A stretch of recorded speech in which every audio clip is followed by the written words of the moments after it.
Salut, bonjour la team, bonjour les amis, bonjour les frères, bonjour la famille. Comment allez-vous? J'espère que vous allez bien. Bon, aujourd'hui, on va pas faire une vidéo de ras-bol. Voilà, donc aujourd'hui, on va faire une vidéo sur l'amour de soi. Parce que c'est très important de s'aimer et de s'accepter tel qu'on est. Parce que c'est le premier processus, c'est le premier travail que chaque humain, chaque être humain qui veut vraiment suivre ou bien avoir une vie sereine, une vie en paix, doit travailler. C'est l'amour de soi. Parce que généralement dans la vie, on ne s'aime pas. Et si on ne s'aime pas, on ne peut pas aimer les autres à l'extérieur. On ne peut pas aimer les autres. Donc, généralement, les gens vont dans les relations amoureuses, supposons comme ça, et qui donnent tout leur amour aux gens, qui donnent leur amour aux gens, qui aiment, qui aiment, qui aiment, qui aiment. Et en retour, ils sont déçus. C'est tout simplement parce que ces personnes-là, ils donnent de l'amour aux autres à l'extérieur, mais ils ne se donnent pas d'amour. Du coup, ils se vident d'amour. Donc, moi, je pense que la première des choses à faire, c'est d'aimer soi-même. Parce que si ne vous aimez pas, vous n'avez pas une quantité d'amour nécessaire pour pouvoir offrir aux autres. Vous ne pouvez pas donner aux autres ce que vous n'avez pas. Parce que quand vous vous aimez, vous remplissez votre énergie d'amour, vous remplissez votre aura d'amour et cet amour que vous êtes en train de vous donner là va jaillir à l'extérieur, sera faire en sorte que les gens seront toujours contents de venir auprès de vous. Parce que l'amour fait rayonner votre vibration. Parce que certaines personnes me demandent comment est-ce qu'on fait pour augmenter le taux vibratoire. Ça, c'est aussi une autre manière d'augmenter le taux vibratoire. C'est de vous aimer totalement et complètement. Quand vous aimez totalement, complètement, vous acceptez qui vous êtes. Et quand vous acceptez qui vous êtes, ça vous permet de vous exprimer qui vous êtes. Ça vous permet de faire en sorte que vous ne vous jugez pas, que vous êtes à... que vous ne croyez pas à tous les injures qui viennent à l'extérieur, ou bien ça fait en sorte que les autres ne vous jugent pas. Et comment est-ce qu'on s'aime? Parce que c'est une question qu'on dit toujours à tout le monde. Aimez-vous, aime-toi. S'aimer, c'est quoi? Qu'est-ce que c'est que s'aimer? Pour moi, avant de répondre à cette question, il faut d'abord savoir qui vous êtes. Parce que si vous savez qui vous êtes, vous pourrez faire un travail sur vous. Donc, nous sommes des êtres spirituels. Et étant des êtres spirituels et humains, nous vivons dans un monde relatif. Et dans ce monde relatif, il y a des polarités. Ce monde relatif est fait de polarités. Donc, des polarités de ombre et lumière, de bien et de mal.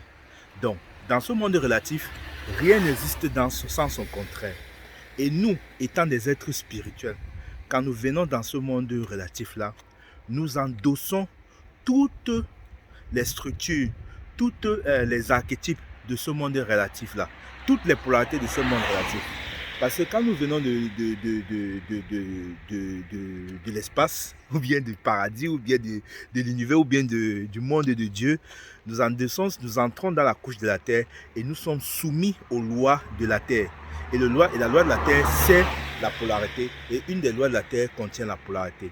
Donc, c'est-à-dire, quand nous revenons sur la terre, nous ne sommes plus lumière, mais nous sommes ombre et lumière, les deux à la fois. Et parfois, nous, on nous a appris à rejeter notre côté ombre. Et le côté ombre représente souvent nos défauts. Et nous, on vit dans une société où on nous a appris à rejeter nos défauts, à ne apprécier que nos qualités, à rejeter les autres à l'extérieur, à ne voir que du bon chez les gens. Moi, je pense même que la première façon, si vous voulez vraiment aimer quelqu'un dans sa totalité, c'est de tomber amoureux d'abord de ses défauts. Or, nous, quand on rencontre quelqu'un, on veut connaître toutes ses qualités, on veut tomber amoureux de ses qualités. Et qu'est-ce qu'on fait de ses défauts? Quand on commence à vivre avec la personne, on se rend compte que la personne a des défauts et c'est comme ça qu'on est déçu. Or, si on commence à aimer la personne en aimant ses défauts, je pense que quand vous allez découvrir ses qualités après, vous ne serez pas frustré par rapport à ça. Donc, pour moi, la meilleure façon de s'aimer, c'est d'aimer nos défauts. Et pourquoi même on les appelle même les défauts? Parce que certaines personnes disent, ok, comme c'est quelque chose qui est mauvais, voilà, on va les appeler les défauts. Or, c'est votre énergie, c'est une part de vous. Donc, chaque chose que vous avez et que vous qualifiez de défaut est une part de vous. Et ces parts-là commencent à prendre possession de vous ou bien vous influencent parce que vous êtes en train de les juger, parce que vous êtes en train de les critiquer, parce que vous êtes en train de les condamner. Et en les critiquant, en les jugeant, en les diabolisant, en ne les aimant pas, vous ne pouvez pas être en paix avec vous-même parce que vous êtes en train de rejeter une part de vous. Et quand vous rejetez une part de vous, cette part de vous que vous êtes en train de rejeter et que vous êtes en train de nier se projette à l'extérieur de vous. Et c'est comme ça que vous allez rencontrer des gens qui vont vous faire des choses difficiles, qui vont vous tromper, qui vont vous trahir, les pervers narcissiques. Ces pervers narcissiques-là sont le résultat de ce que vous croyez de vous, sont le résultat de ce que vous n'acceptez pas à l'intérieur de vous.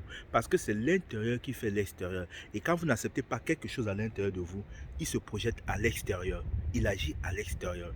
La vie vous ramène ces choses-là pour que vous puissiez les accepter, les travailler. Et c'est quand vous allez l'intégrer à l'intérieur, ça va disparaître à l'extérieur. Donc, la meilleure façon de vous aimer, c'est d'aimer vos défauts et c'est d'aimer vos qualités. Commencez d'abord à aimer vos défauts. Ces défauts-là ne sont même pas des défauts, c'est parce que ce sont les humains qui ont dit que, voilà, si vous êtes, par exemple, vous procrastinez, c'est un défaut. Si vous avez un gros ventre, c'est un défaut. Si vous êtes mince, c'est une qualité. Vous êtes la silhouette parfaite. Non, cette partie de vos corps-là sont qui vous êtes. Et c'est vos caractéristiques, c'est qui vous êtes. Et vous devez les aimer autant que vous aimez les qualités que vous êtes. Donc vous êtes à la fois ombre et lumière. Acceptez vos zones, acceptez tout l'ombre qui est autour de vous, acceptez tous vos défauts. Et c'est comme ça que vous allez retrouver l'amour de vous-même. Parce que la meilleure façon de s'aimer, c'est d'aimer tous vos défauts. C'est le premier point qu'un être humain doit faire. Moi, parfois, j'ai la flemme de faire les choses. Et j'aime cette énergie de flemme-là. Je procrastine parfois et je renvoie les choses à demain. Avant, je luttais contre cette énergie. Mais depuis que j'ai appris que cette énergie-là est une partie de moi, j'ai appris à l'accepter, à vivre avec elle, à l'aimer. Et quand je l'aime, je vis avec elle, elle n'agit plus contre moi. Même si elle survient de temps en temps, elle survient parfois, je l'accepte, je l'aime, mais elle travaille maintenant avec moi parce que c'est une partie de moi. C'est en acceptant que cette énergie-là est une partie de moi, en l'aimant, en lui envoyant de l'amour, en faisant la paix avec ce que je suis, cette procrastination-là, que du jour au lendemain, elle va disparaître. Donc, apprenez à aimer vos qualités et vos défauts. Et comme je disais tantôt, si vous n'aimez pas, vous aimez pas, vous n'aimez pas les autres. La vie, moi j'ai souvent un exercice que je fais, l'exercice du triangle. Dans le premier triangle, il y a 3 parties. La première partie du triangle, si je m'aime, en retour, les autres m'aiment. Et aussi de l'autre côté du triangle, je vais aimer les autres. Donc si vous n'aimez pas, vous ne pouvez pas aimer les autres, vous ne pouvez pas donner l'amour aux autres. Parce que ce que vous donnez à l'extérieur, ce n'est pas l'amour, mais c'est juste une peur, un vide que vous offrez parce que vous avez peur d'être abandonné. Et c'est un vide extérieur que vous comblez un vide intérieur que vous comblez à l'extérieur. Donc aimez-vous tel que vous êtes, acceptez vos défauts, acceptez soi-disant vos défauts, acceptez vos qualités. Même si vous avez un gros ventre, acceptez votre ventre. Même si vous avez un gros nez, une grosse bouche, une grosse tête, acceptez complètement et totalement qui vous êtes. Même si vous êtes petit de taille, même si vous êtes grand de taille, acceptez-vous. C'est en vous aimant, en vous acceptant que les autres vont vous aimer tel que vous êtes et ne vont pas vous juger. Parce que les autres qui vous jugent à l'extérieur, c'est parce que vous êtes en déni de vous. Et ils sont juste en train de vous montrer une part de vous que vous êtes en train de rejeter. Donc faites cet exercice-là. Maintenant, si vous souhaitez des accompagnements pour vous apprendre à vous aimer, à avoir confiance en vous, à exprimer qui vous êtes, à avoir une lecture vibratoire de votre âme, ou bien à vous libérer des charges karmiques de vos vies antérieures, ou bien de vos vies parallèles, ou bien un soin énergétique, n'hésitez pas à me contacter. N'oubliez pas, l'unité est la clé. Nous sommes tous un. Je vous aime. Passez une bonne journée. Merci à vous.